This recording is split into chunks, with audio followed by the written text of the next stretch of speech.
welcome in now former CIA officer and FBI Special Agent Tracy Walder. Tracy, thank you so much for your time. Thank you for being here. Thank you for having me, Natasha. And we heard the police chief say earlier that the suspect fired from an upper level standing away from the glass and that the shooter may have had training. That is very disturbing to hear, Tracy. It's disturbing to hear, but I don't know that it's necessarily uncommon. The reality is the shooter understood the idea of tactical advantage, which is essentially being up on a hill, right? If you have that high ground advantage, you are going to inflict the most casualties. So the shooter understood that. An AR-15 style weapon is really not all that difficult to shoot. I know that may seem surprising, and it's not that difficult to target with as well. And so my guess is that the shooter probably had a little bit of familiarization training with the weapon.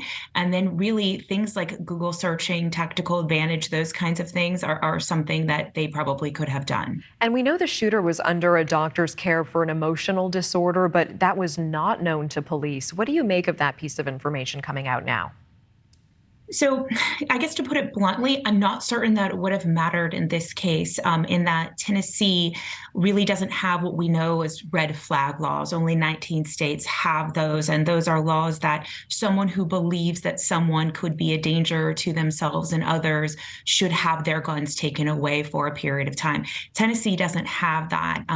So the reality is all of those guns were purchased legally, and the mental health the mental health status of the shooter wouldn't have necessarily been relevant in regards to obtaining those weapons in the state of Tennessee.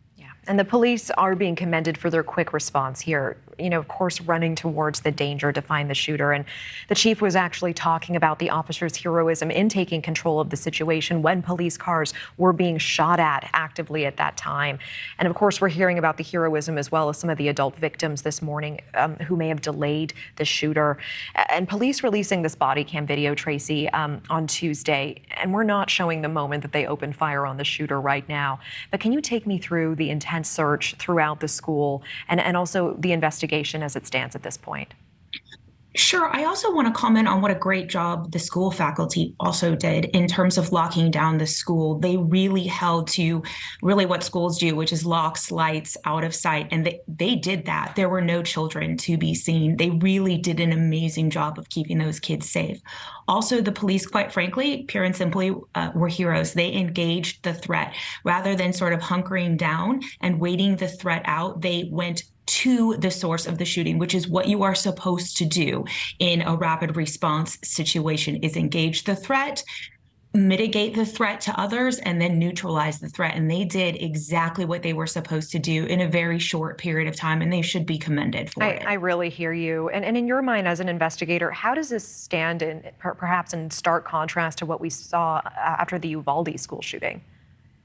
Sure. I had a lot of words after the Uvalde shooting. 77 minutes those officers waited in the hallway. And look, I understand that there is a degree of fear, right? That when someone's shooting at you.